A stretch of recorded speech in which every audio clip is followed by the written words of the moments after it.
Ya, Selamat pagi, salam sejahtera bagi kita semua. Kami dari kelompok 15 dengan tema analisis keuntungan maksimum. Kami menganalisis PT Indofood, sukses makmur TBK pada tahun 2020 dan 2021. Kami memiliki anggota dua orang. Yang pertama yaitu saya, Agathon Huta Barat, dan ditemani oleh Eprilika Zulfikli. Selanjutnya memasuki sesi materi diawali dengan pengertian.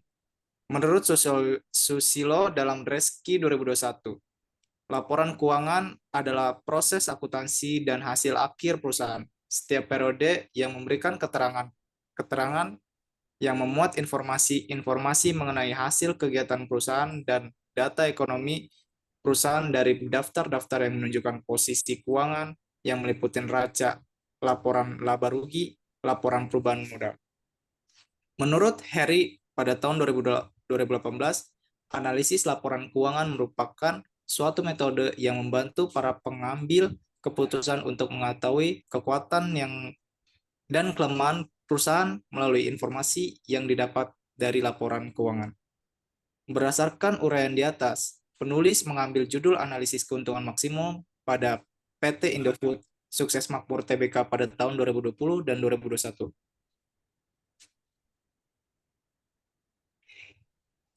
Selanjutnya, tujuan penelitian ini bertujuan untuk menganalisis keuntungan maksimum PT Indofood Makmur Tbk dengan menggunakan analisis rasio keuangan.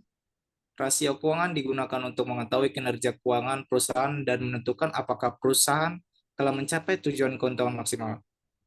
Yang pertama, memberikan informasi tentang jenis dan jumlah aktiva atau harta yang dimiliki perusahaan pada saat ini. Yang kedua, memberikan informasi tentang jenis dan jumlah kewajiban dan modal yang dimiliki perusahaan pada saat ini. Yang ketiga, memberikan informasi tentang jenis dan jumlah pendapatan yang diperoleh pada suatu periode tertentu. Selanjutnya, teknik analisis data. Penelitian ini dapat menggunakan teknik deskriptif, di mana data angka dapat diperoleh dari lapangan akan diolah sedemikian rupa sehingga dapat mengenal suatu permasalahan yang akan diteliti. Teknik analisis deskriptif dapat digunakan untuk menganalisa data sebagai berikut. Rasio likuiditas. Pertama, rasio lancar atau current ratio. Sama dengan aktiva lancar, garis bawah kewajiban lancar. Yang kedua, rasio cepat atau quick ratio. Sama dengan aktiva lancar, strip sediaan, garis bawah utang lancar. Yang ketiga, rasio kas atau kas ratio. Sama dengan dan setara kas garis bawah utang lancar.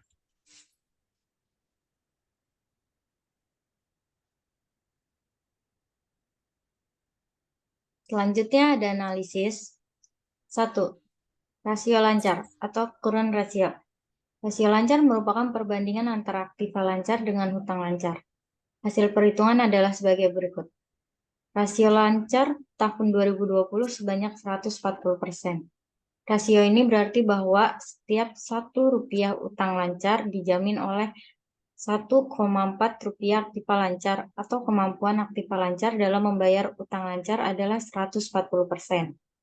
Pada tahun 2021, setiap Rp1 utang lancar dijamin oleh 1,3 rupiah harta lancar atau kemampuan aktiva lancar dalam membayar utang lancar adalah sebesar 130%. 2. Rasio cepat atau quick ratio. Rasio cepat merupakan perbandingan antara aktiva lancar dengan utang lancar setelah dikurangi dengan persediaan. Hasil perhitungan rasio cepat adalah sebagai berikut. Rasio cepat PT Indofood Sukses Makmur Tbk tahun 2020 sebanyak 100%. Artinya rasio setiap Rp1 utang lancar dijamin oleh Rp1 aktiva lancar atau kemampuan aktiva dalam membayar utang lancar adalah sebesar 100%.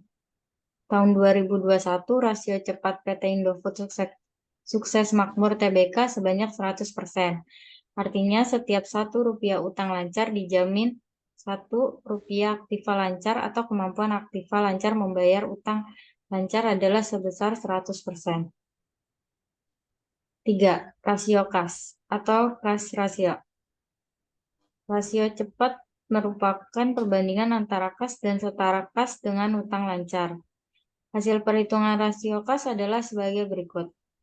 Rasio kas PT Indofood Sukses Makmur Tbk tahun 2020 sebanyak 62%. Rasio ini berarti bahwa setiap Rp1 utang lancar dijamin dengan 0,62 kas dan setara kas. Tahun 2021, rasio kas PT Indofood Sukses Makmur Tbk sebanyak 73%.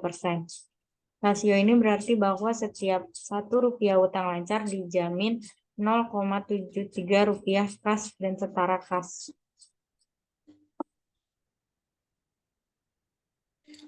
Selanjutnya, rasio solvabilitas.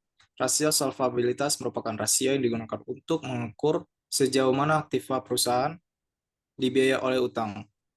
Pertama, debt to asset ratio. Debt ratio merupakan perbandingan total utang dengan total aktiva. Hasil perhitungan sebagai berikut. Pada tahun 2020, nilai debt to ratio adalah 51% dari total aktiva dibiayai oleh utang.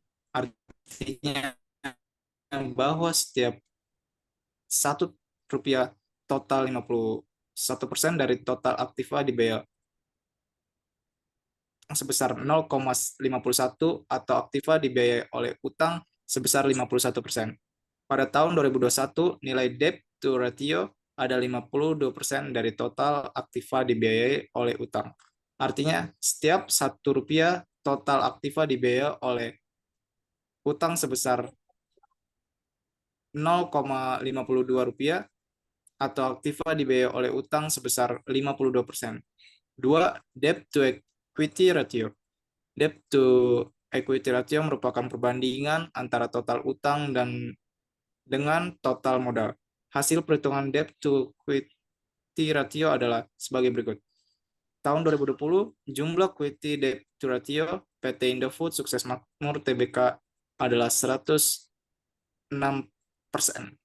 Artinya, setiap Rp1 total utang akan dijamin oleh Rp1,0 modal sendiri. Pada tahun 2021, jumlah equity debt ratio PT Indofood Sukses Makmur Tbk adalah 107%. Artinya setiap Rp1 total utang akan dijamin oleh 1,07% modal sendiri. Ya, selanjutnya ada rasio aktivitas.